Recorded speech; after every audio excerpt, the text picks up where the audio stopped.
अस्सलाम वालेकुम dear students. आज के हमारा लेक्चर है interpretation of topographic maps, contour lines of different features. आज के लेक्चर में हम डिफरेंट फिजिकल फीचर्स की कंटूर लाइंस को डिस्कस करेंगे। कंटूर लाइंस मैं पढ़ा था कि मैप के टोपोग्राफिक मैप के ऊपर मौजूद ब्राउन लाइंस होती हैं जो उसकी सतह समंदर से बुलंदी को जाहिर कर रही होती हैं, और किसी भी टोपोग्राफिक मैप का ये एक वाइटल कंपोनेंट होती हैं। टोपोग्राफिक मैप को आइडेंटिफाई करने का ये सबसे आसान तरीका है कि टोपोग्राफिक मैप को अगर आप आइडेंटिफाई करना चाह रहे हैं या डिफ्रेंशिएट करना चाह रहे हैं किसी दूसरे मैप से, जो टोपोग्राफिक मैप वो होगा कि जिसके ऊपर ब्राउन कलर में कंटूर लाइंस ड्रा होंगी जो कि उसके मुख्तलिफ एरियाज की सतह समंदर से बुलंदी को जाहिर कर रही होंगी। तो कंटूर लाइंस की जो डिफरेंट खसूसियात हैं वो हम पढ़ेंगे इस लेक्चर में। Contour line is a line on the map that joins points of equal elevation. तो ये कंटूर लाइन इक्वल एलिवेशन के पॉइंट्स को आप एक दूसरे के साथ ज्वाइन कर रही होती है,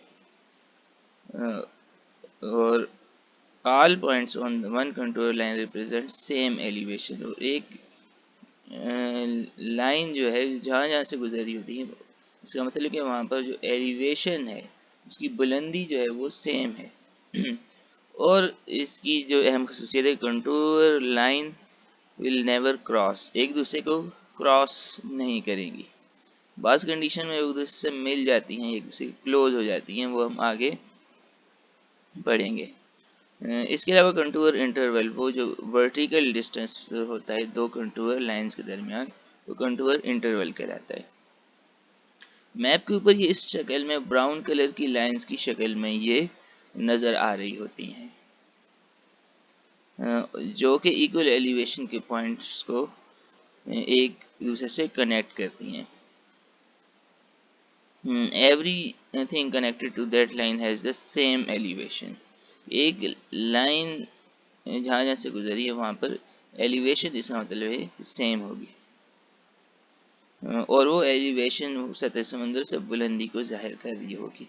सतह समंदर को हम ज़ीरो एलिवेशन लेते हैं, और उससे बुलंदी जितनी होगी वो कंटूर लाइन की वजह से शो की गई होगी। कंटूर इंटरवल क्या है? Is the difference in elevation between two contour lines. दो कंटूर लाइंस कितने डिफरेंस ऑफ एलिवेशन पर ड्रॉ की जाएगी, वो उसका कंटूर इंटरवल कहलाएगा। ये अब डिफरेंट मैप्स में मुख्तलिफ होता है। जिस तरह यहाँ पर इस आपको राइट साइड वाले मैप में जो कंटूर इंटरवल नज़र आ रहा है वो 20 फीट है, जबकि लेफ़्ट साइड पर कंटूर इंटरवल 1000 फीट है। तो ये मुख्तलिफ मैप्स में मुख्तलिफ होता है जो उस टोपो मैप के ऊपर या टोपो शीट के ऊपर दर्ज होता है। इंडेक्स कंटूर्स वो होती है जो हाईलाइटेड इन थिकनेस, जो थिक लाइन होती है इन कंटूर लाइंस में, उसको इंडेक्स कंटूर कहते हैं। और आमतौर पर ये हर फिफ्थ लाइन जो होती है वो उसकी थिकनेस बाकी लाइन से ज़्यादा होती है, इस वजह से उसको इंडेक्स कंटूर कहते हैं। और उस मैप के ऊपर, उस इंडेक्स कंटूर के ऊपर लाजमी जो एलिवेशन है, ये हाइट है, वो लाजमी दर्ज होती है। क्योंकि बाज़ दफ़ा ऐसा होता है कि कंट्रोल लाइंस बहुत ज़्यादा होती हैं, ख़ासतौर पर माउंटेनियस रीजन में जहाँ पर स्टीप स्लोप्स होते हैं और एलिवेशन तेज़ी से चेंज होती हैं, वहाँ पर कंट्रोल लाइंस भी फिर बहुत ज़्यादा ड्रा होती हैं। और हर लाइन के ऊपर उसकी जो एलिवेशन के फिगर्स हैं वो दर्ज करना बाज़ दफ़ा मुमकिन नहीं होता, स्पेस कम होने की वजह से। इस वजह से फिर इंडेक्स कंटूर ड्रा की जाती है, और इंडेक्स कंटूर के ऊपर लाजमी एलिवेशन दर्ज होती है। Horizontal equivalent between two it's the horizontal distance between two successive contours। तो हॉरिजेंटल इक्विवेलेंट क्या है कि दो वर्टिकल दो कंटूर लाइंस के दरमियान जो वर्टिकल डिस्टेंस है वो कंटूर इंटरवल होगा, और जो हॉरिजेंटल डिस्टेंस होगा वो हॉरिजेंटल इक्विवेलेंट होगा। अब इसकी मजीद क्या खसूसियात है, contour lines close together show steep slope, जहाँ पर ये करीब हो जाएंगे इसका मतलब है कि स्टीप स्लोप है, स्लोप तेजी से चेंज हो रहा है। Contour lines far apart show gentle, so जब जेंटल स्लोप होगा तो वहाँ पर ये एक दूसरे से फासले पर ड्रा होंगी, या इनके दरमियान स्पेस ज़्यादा होगी कंट्रोल लाइंस के दरमियान। Contour lines evenly space show uniform slope, अगर स्लोप यूनिफॉर्म है तो फिर वो बराबर फासले के ऊपर ड्रा हो रही होंगी। अगर if the spacing decreases when going from high to low, the slope is convex। convex slope में स्पेसिंग डिक्रीज होगी जब आप हाई से लो एरिया की तरफ जाएंगे, और स्पेसिंग इंक्रीज होगी जब आप हाई से लो जाएंगे in case of concave slope. Steep slope और जेंटल स्लोप को यहाँ आप देख सकते हैं, जहाँ पर डिस्टेंस ज़्यादा है इन लाइंस के दरमियान में, इसका मतलब है कि यहाँ पर जेंटल स्लोप है, तो जहाँ पर डिस्टेंस कम है, क्लोज हो जाती हैं लाइंस, वहाँ पर इसका मतलब है कि स्टीप स्लोप है। इसी तरह यहाँ पर भी इसको ग्राफिकल शक्ल में आप देख सकते हैं, ऊपर वाले फिगर में जेंटल स्लोप है, इस वजह से स्पेस बिटवीन द लाइंस ज़्यादा है, और नीचे वाली फिगर में स्टीप स्लोप है, तो जो लाइंस हैं एक दूसरे के बहुत क्लोज हैं।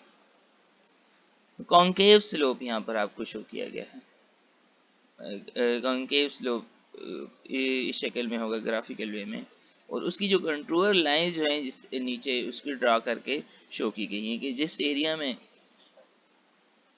स्लोप जेंटल हो जाएगा वहाँ पर स्पेस लाइंस के दरमियान ज़्यादा होगी, और जिस एरिया में स्टीप स्लोप हो जाएगा वहाँ पर लाइन क्लोज हो जाएंगी। ये कन्वेक्स स्लोप आपको शो किया गया है, जिस साइड पर स्टीप स्लोप है वहाँ पर क्लोज हो जाएंगी लाइन, और जिस साइड पर स्लोप जेंटल हो जाएगा space between the lines increase हो जाएगी।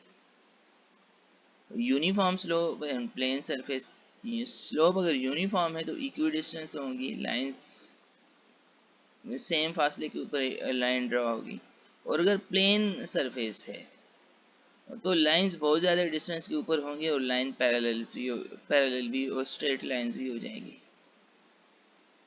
इसके बाद डिप्रेशन के कंटूर लाइंस कैसे ड्रा होगी। डिप्रेशन एक सिंक होल या एक गड्ढे की शक्ल में होता है ज़मीन के ऊपर, यानी कि कोई नशेबी इलाका होगा, उस नशेबी इलाके की जब कंटूर लाइंस ड्रा होंगी उसके इनर साइड पर उसकी अगर सर्कुलर लाइन ड्रा हो रही है तो उसके इनर साइड पर, जिस साइड पर नशेब होगा, गड़ा होगा, हैश मार्क्स, हैशर मार्क्स कहते हैं, वो ड्रा होंगे इन साइड पर, जो ये शो कर रहे होंगे कि इस तरफ गड़ा है या इस तरफ नशेबी इलाका है।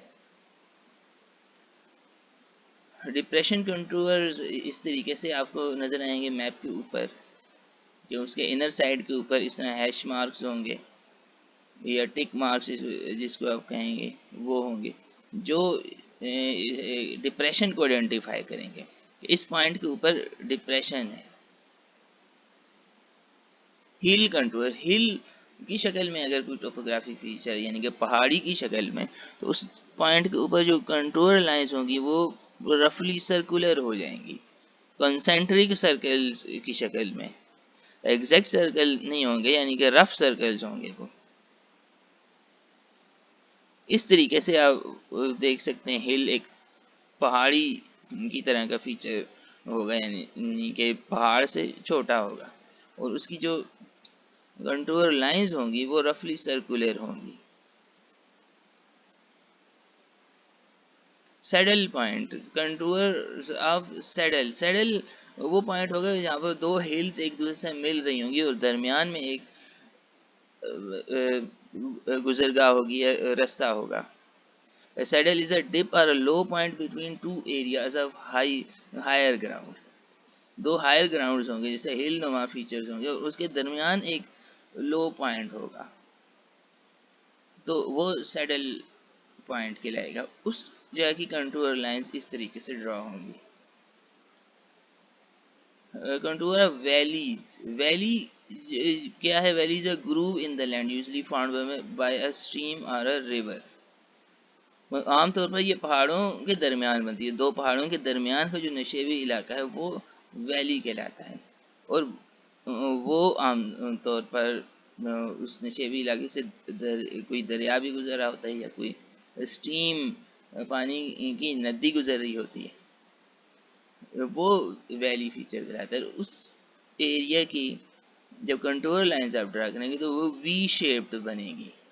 उस पॉइंट के ऊपर जहाँ वैली डेवलप होगी वहाँ पर वी शेप्ड ड्रा होंगी कंटूर लाइंस। इसको इस स्लाइड में आप हम थोड़ा सिंप्लीफाई कर देख सकते हैं कि इस तरह वी शेप्ड बनाएगी कंटूर लाइंस उस पॉइंट के ऊपर। और उस वी का जो एरो बनेगा वो अगर उसके दरमियान में से कोई स्ट्रीम गुजर रही है या रिवर गुजर रहा है तो वी का एरो जिस साइड पर बनेगा उस साइड पर ओरिजिन होगा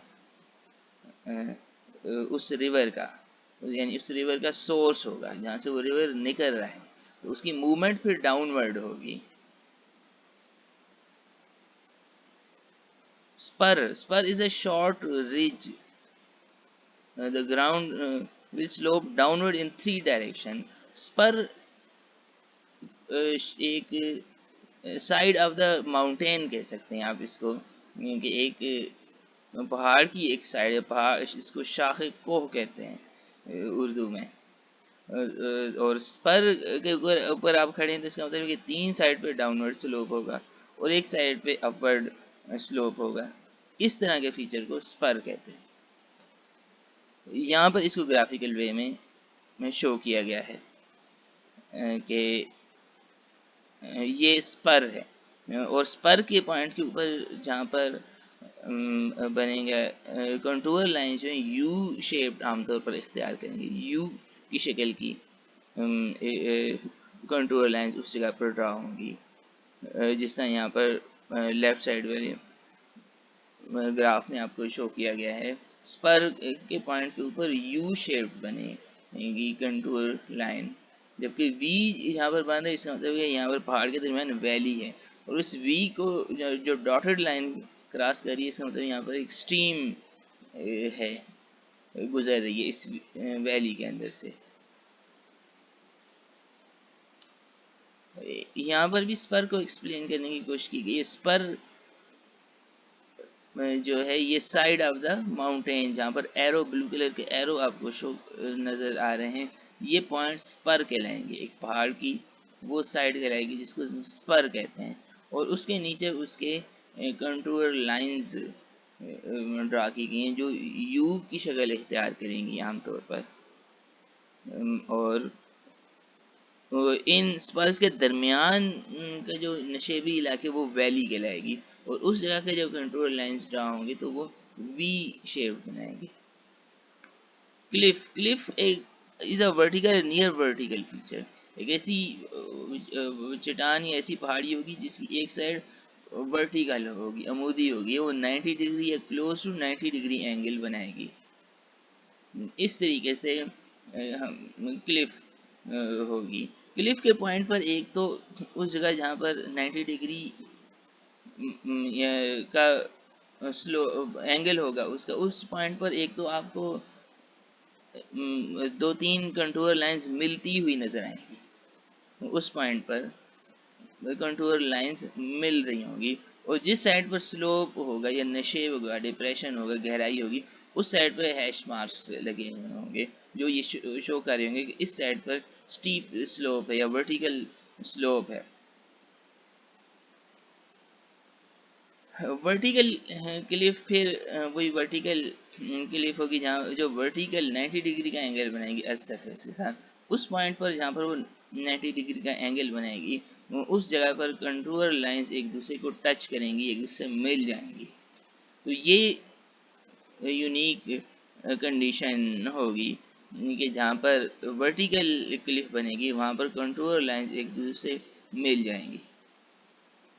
over hanging Cliff, crossing of contour lines. हमने शुरू वाली स्लाइड में ही पढ़ा कि contour lines will never cross each other, एक दूसरे से मिलती हैं, जहाँ पर वर्टिकल क्लिफ बनती है वहाँ पर वो एक दूसरे से टच हो रही होती हैं, मिल रही होती हैं, लेकिन वो क्रॉस नहीं करती। ये एक एक्सेप्शनल केस होता है जहाँ पर ओवर हैंगिंग क्लिफ बनती हैं, वहाँ पर कंटूर लाइंस एक दूसरे को क्रॉस करती हैं, और ये एक्सेप्शनल केस होता है जहाँ पर ओवर हैंगिंग क्लिफ बनेगी, वहाँ पर इस तरह की कंटूर लाइंस ड्रॉ होंगी, और जो क्रॉस कर रही होंगी उनको फिर हम डॉटेड लाइन में शो की शक्ल में ड्रॉ करेंगे।